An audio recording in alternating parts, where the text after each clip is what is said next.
入り口の方まで戻ってきまして、先ほど一番正門がここなんですけれども、こっちの方のレジデンシャルエリアを見て、こうやって一回僕はここに戻ってきました。今この大和殿の裏側にここにいます。で、ここがメインの王宮ですね。紫禁城内の王宮という形になるんで、ちょっとそこを見てみたいと思います。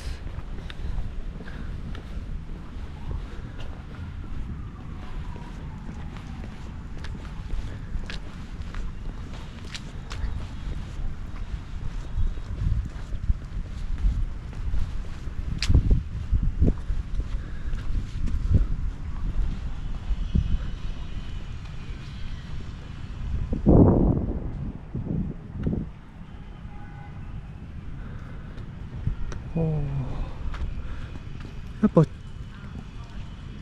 中国の紫禁城とちょっと構造が似てるのかもしれないですね。こうやって広場があって、一番奥の方が王宮になってるんでしょうね。中国も広場がずっとあって、で各地から来た人たちがそこで行列をなして待ってるとか、そういう感じだったそうですけれども、映画のラストエンペラーなんかそういうシーンから始まりますけど、ちょっと似てるかもしれないですね。向こうの方が王宮のはずです。土産物屋がある。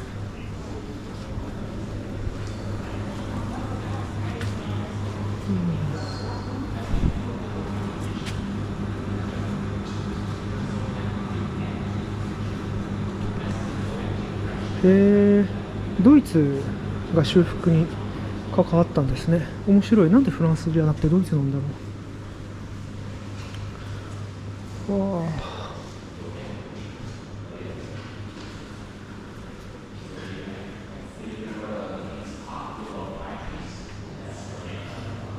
あ、昔はこういう感じだったんですね。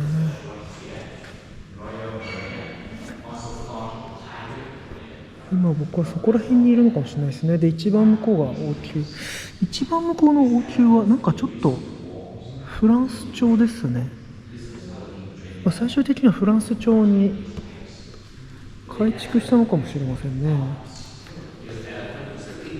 一番奥の王宮にあたる部分だけがなんか西洋風ですもんね。コロニアルスタイル。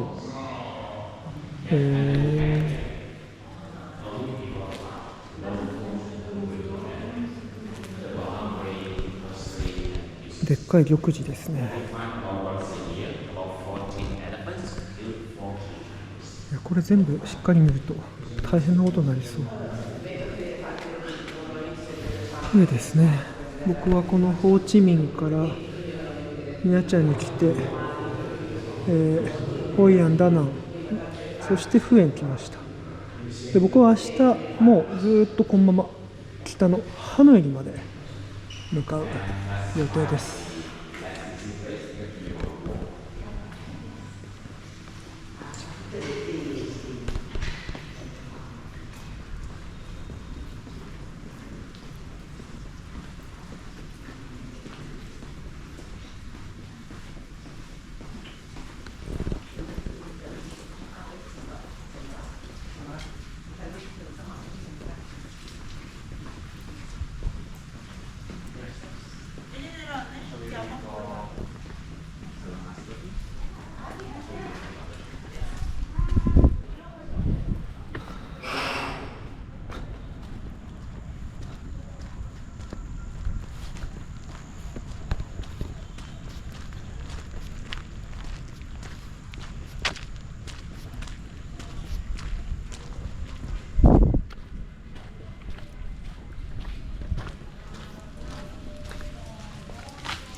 こうやって見るとやっぱり本当中国の王朝と同じような服を着てますよね。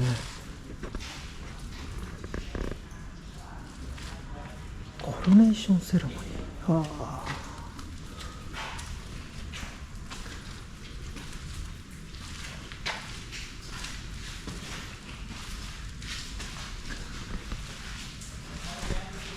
あ、まあ、コロニーになった後もやっぱ服装は結構伝統的なものを着ていたんでしょうか。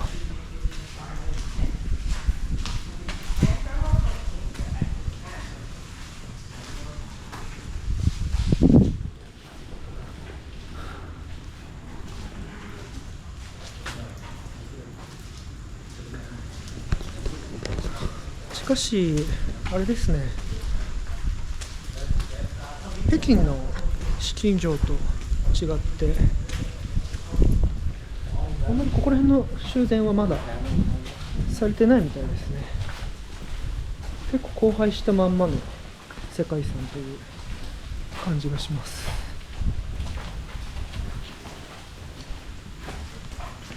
まあおそらくは船のあたりは結構戦場になって被害を受けたでしょうから、なかなか世界遺産になった後も飛行が難しかったのかもしれません。あ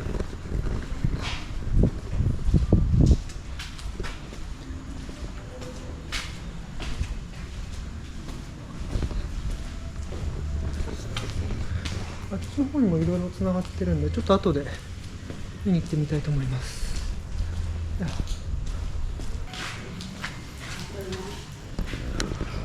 これが王宮ですね。修繕中だな。これは入れないでしょうね。しかしこうやって見るとベトナム風ではありますけど、完全に西洋風ですね。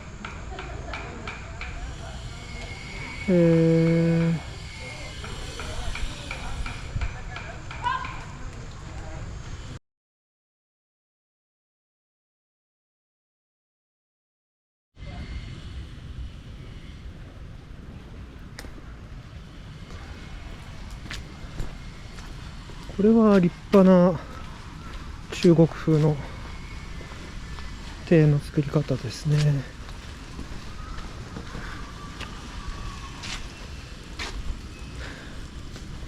ここもパビリオンだそうでして、時の皇帝が住んだこともあるエリアだそうです。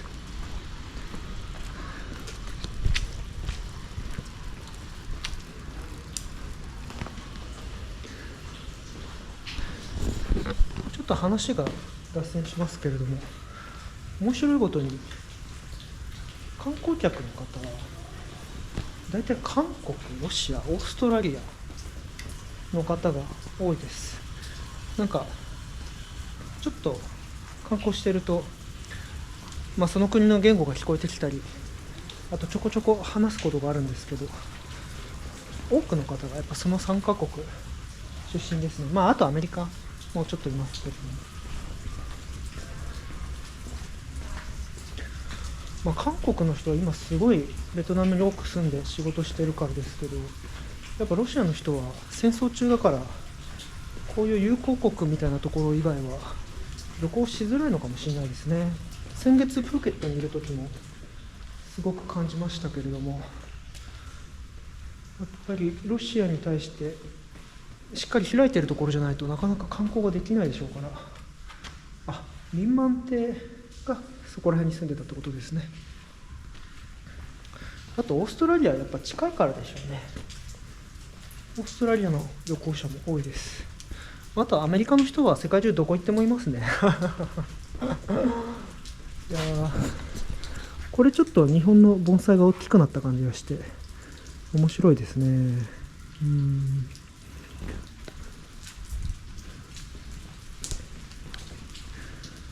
やっぱところどころ中国の影響を感じながら東南アジア風に作られてるんで面白いですね、本当に。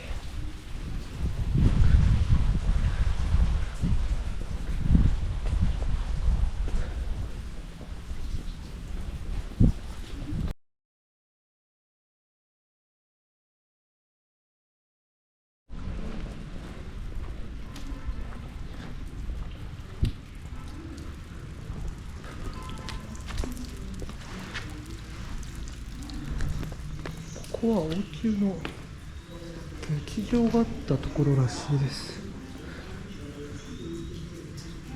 日によってはパフォーマンスをしているんですね。ちょっと時間が合わないからしょうがないですけど。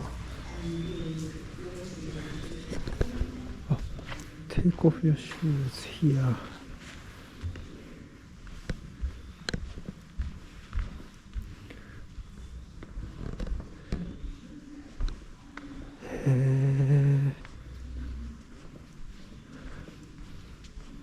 ここが舞台ですね。すごい。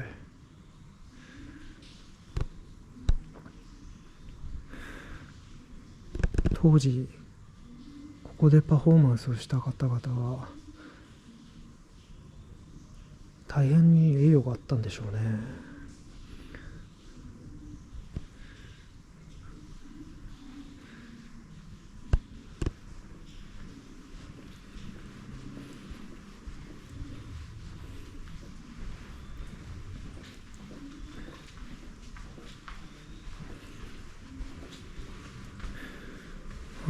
コスチュームですね。どんな劇をやってたんだろう。ホラ貝とか、これバッファローと書いてありますね。バッファローホーンですって。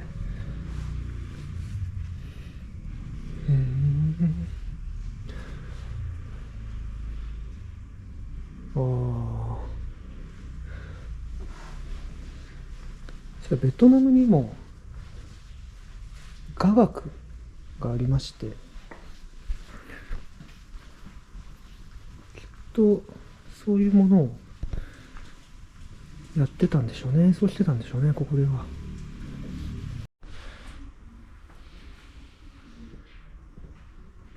キャラクターごとにいろいろとお面が異なるみたいです。なんか面白いですね。中国の影響を受けていそうではあるけれども、ちょっと独特ですね。いわゆる狂劇みたいな感じのお面やコスチュームもありますけれども、わりかしあんまり見たことない感じもします。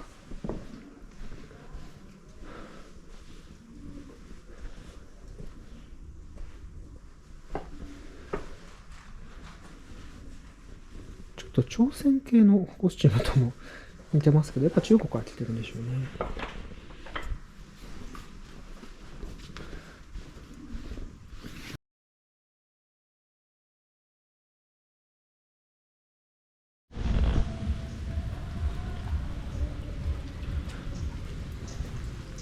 ここは王家のトレジャリーだったそうです。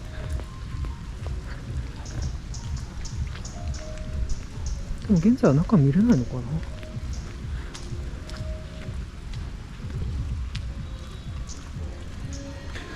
この建物もベトナムや中国のものではなくて、完全なコロニアル様式の建物ですね。改築されたのか、もしくは新しく建てられたものなのか分かりませんが、完全にフランスの影響を受けたものなのかなという感じです。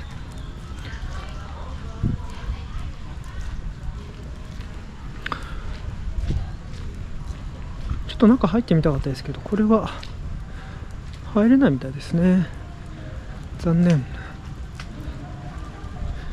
めちゃくちゃおそらく従業員のものと思われるバイク止めてありますもんね。入れるわけがない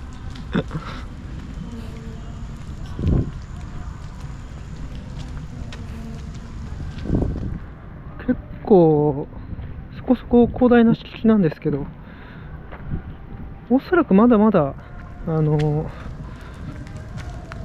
修復とか全然住んでないエリアもあって、野放図になってる感じの場所もあるので、10年とか20年後にもう一回訪れたらそこら辺も復元されてるのかもしれないですね。そう思うといずれまた訪れたいなと思います。なんかここのランタンは面白いですね。よくある楕円形じゃなくて三角ですね。何なんだろうか。クラフトスペース。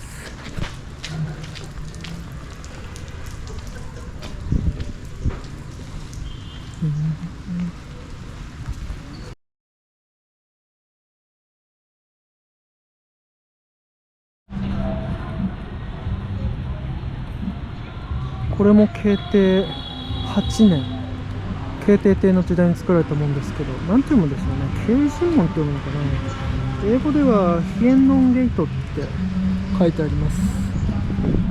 これで紫禁城の外に出てきちゃった感じです。本当に白い遺跡ですね。パープルヒデンシティ、逆か、ヒデンパープルシティ。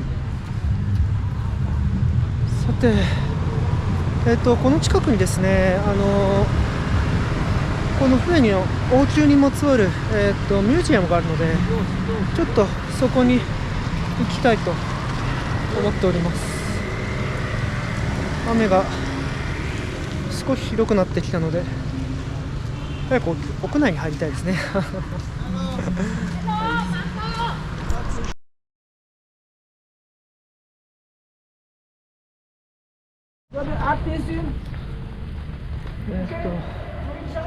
フエロイヤルアンティークミュージアムというところに行こうと思ってます。雨足がどんどんひどくなってきた。すごいですね。まずチケット買わないと。フリーでいいそうです。フリーなんだ。よいしょ。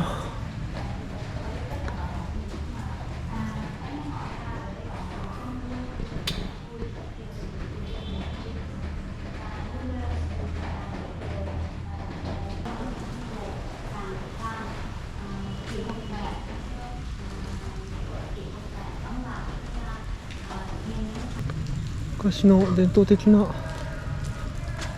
建物ですね。こちら1800年代の建物だそうで、やっぱりまだまだベトナム的な感じがします。こっち見ると大砲とか置いてあるんですよね。一体何なんだろう。ブロンズカノン、明満帝の時代、1820年から1841年、1834年に作られた大砲だそうです。ベトナムで作られた大砲。アンティークっちゃアンティークですね。ブロンズキャノンだから青銅砲ってことですね。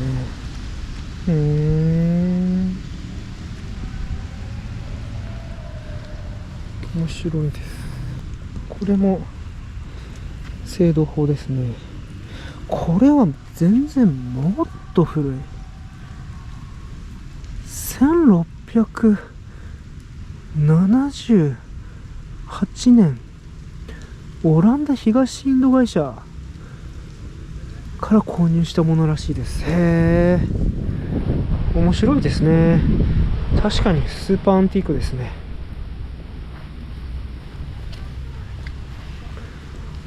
これは何なんでしょう。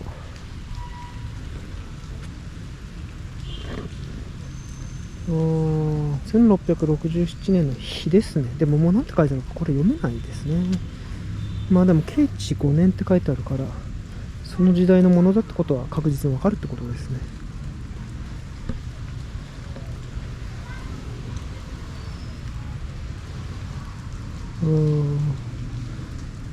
これはグエン朝の時代のミリタリーマンダリンだから中華系軍人？別にそういうわけじゃないか。皇帝の軍人ってことですか。軍人っぽい格好してないけどな。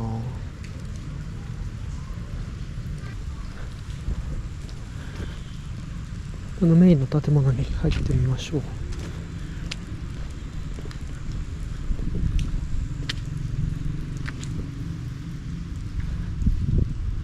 これもオランダ東インド会社 VOC から買ったもんですね。1661年。へえ。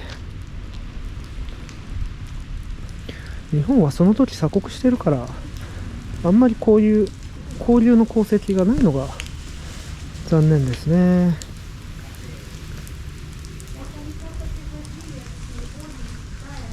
写真撮影禁止なんで一回閉じます。こ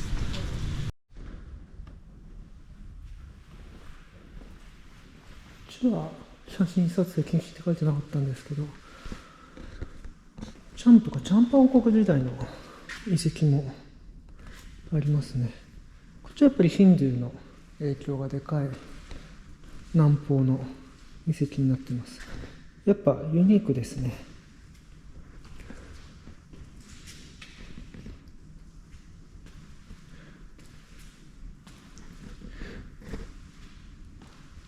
もしグエン朝じゃなくてチャンパとかがベトナムを統一してたら、ベトナムは中華風の感じじゃなくて、もしかしたらこういうヒンドゥーチックな感じになってたのかもしれないですね。そう思うと実に面白いですね。このカンボジアのアンコールワットとかがそういう感じですもんね。チャンパはここを支配していたと書いてありますね。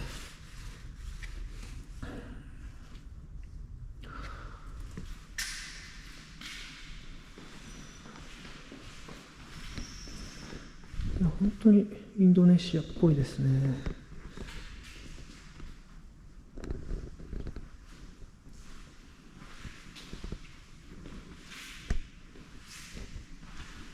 こ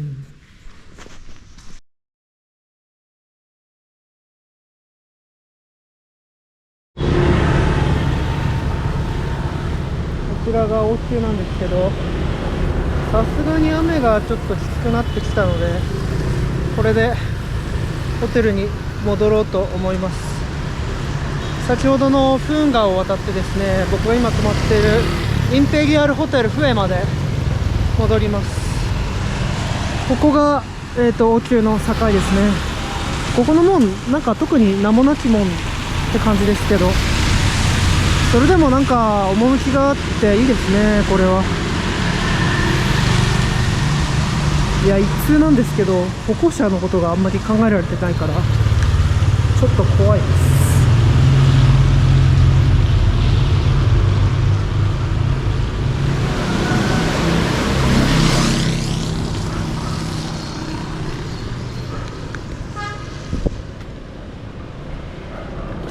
あちらの旗がベトナムのこっちが立ってるあたりが正門になります。というわけで来てみたかったフエの紫禁城王宮ですね。これでお別れする形でホテルに戻ります。やっぱこういうなんか世界遺産系は雨の日だと大変ですね。はい、というわけで風邪ひかないうちに戻りたいと思います。まだベトナム縦断の旅はもうちょっと続きますので、はい、失礼します。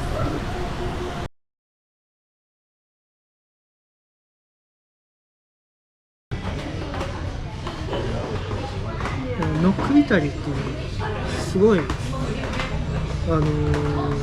人気のあるお店がですね、たまたまホテルの真向かいにあったんで、ちょっとそこに入っちゃいました。でこんなん頼んだんですけど、チキンラップですね。このお店ベトナム料理も出すんですけれども、西洋的な料理も出すお店で、ベトナム料理ばっかりだったんで、ちょっと久しぶりに西洋系の料理を頼んでみちゃいました。これとワインを1杯軽く頼んで、だいたい20万ドンぐらいだから1000円ちょっと9ドルぐらいみたいな感じですかね。このお店本当にすごい人気があるみたいで、さっきから海外の方がすごい入ってきますね。音楽もずっとアメリカの昔の音楽ばっかかけてて、なんかザ・モンキーズとかそういうのばっかかけてます。ちょっと食べてみます。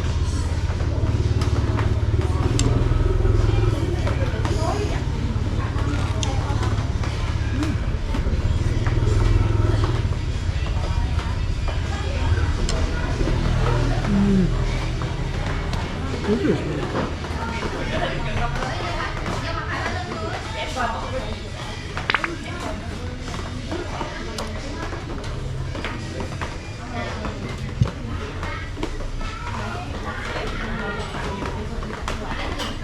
なんかピタとか、チキンとトマトとレタスと、あとは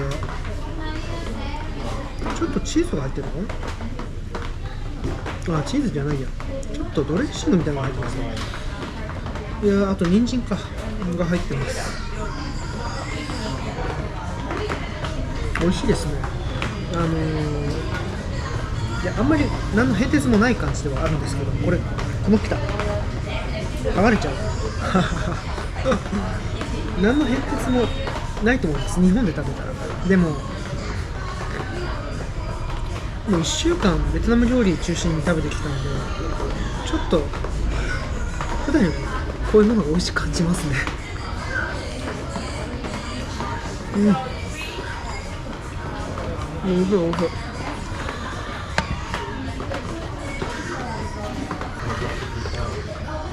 というわけで、これで8日目はもう終わりにしたいと思います。明日は9日目ですね。フエを出まして、ハノイに向かいます。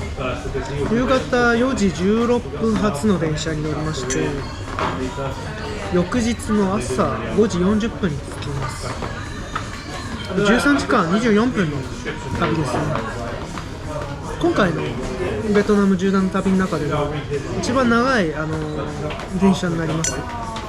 SE2 の便ですね。13時間、結構長いですけど、この前アメリカ一周した時は30時間とか普通乗ってたんで、楽しみながら、夜行便なんでゆっくり寝ながら乗りたいなと思います。というわけで、ベトナム縦断の8日目、8日目ですねはこれで終わりにさせていただきます。ありがとうございました。